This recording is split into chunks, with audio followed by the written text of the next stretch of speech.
"Don't go home tonight." That's what the janitor said. He didn't look at me when he said it. Just kept mopping the hallway like the words were heavier than the bucket he was dragging behind him. I laughed, because what kind of grown man takes advice from a stranger in a dim office corridor at 11:47 p.m.? But he stopped walking, and that's when I noticed his hands were shaking. "Hi, my name is Marcus Hale. And until that night, I believed my life was boring in the safest way possible.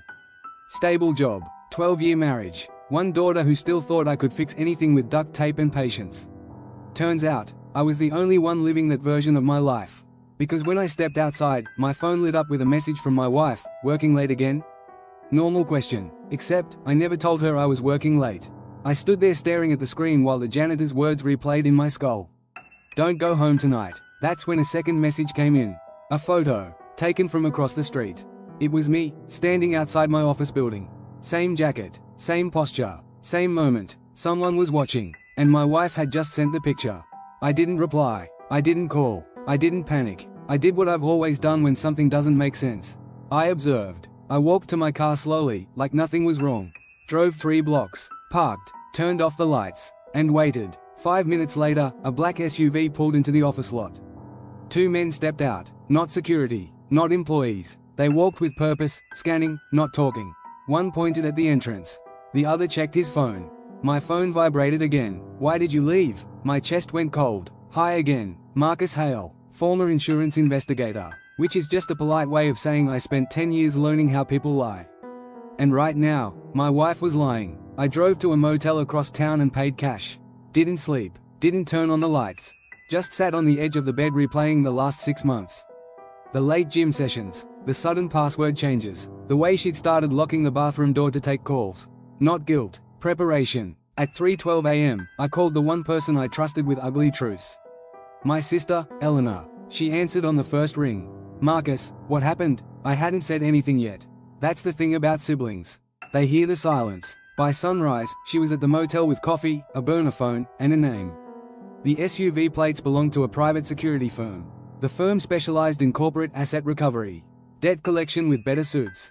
I didn't have debt, but my wife worked in finance. And suddenly, the puzzle started forming a picture I didn't want to see. We pulled her public records. 3 shell accounts, 2 LLCs, all opened in the last 8 months. Money moving in patterns designed to look random, unless you knew what random actually looked like. She wasn't cheating, she was stealing, and using my identity to do it. I felt something crack inside me. Not anger, not yet, just displacement, like the ground had shifted an inch and my brain hadn't caught up. Eleanor looked at me and said the only thing that mattered, we move before she knows you know.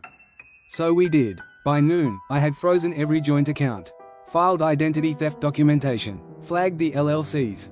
Locked my credit. Legally. Quietly. Precisely. At 6 p.m., I went home. She was cooking dinner. Smiling. Music playing. Our daughter doing homework at the table. A normal scene. A fake scene. She kissed me like nothing was wrong. "How was work?" I smiled back. "Productive." That night, after they slept, I copied her laptop. Every file, every message, every hidden folder she thought she deleted. And that's when I found him. Not a lover, a partner, a man named Victor Carde. Financial ghost, known for laundering money through spouses who didn't realize they were accomplices until the handcuffs came out. Except, my wife knew. The messages were clear. "She's clean," he wrote. She replied, "He suspects nothing." I sat there in the dark listening to my daughter breathe down the hallway, while my marriage turned into a crime scene on a screen. "Hi, Marcus again." And in that moment, revenge wasn't the word in my head. Protection was. The next morning, I invited them both to breakfast. Public place, cameras everywhere. Victor showed up confident. My wife looked nervous. She hadn't told him I'd be there. I slid a folder across the table. Inside, printed transactions, timestamps, chat logs. His smile vanished first. Hers shattered second. "I've already sent copies to federal investigators," I said calmly. But I delayed the timestamp. They stared at me. I took a sip of coffee. "You have 10 minutes to decide whether you're witnesses or suspects." Victor stood up so fast his chair fell. He left without a word. My wife stayed, and for the first time in 12 years, she looked small.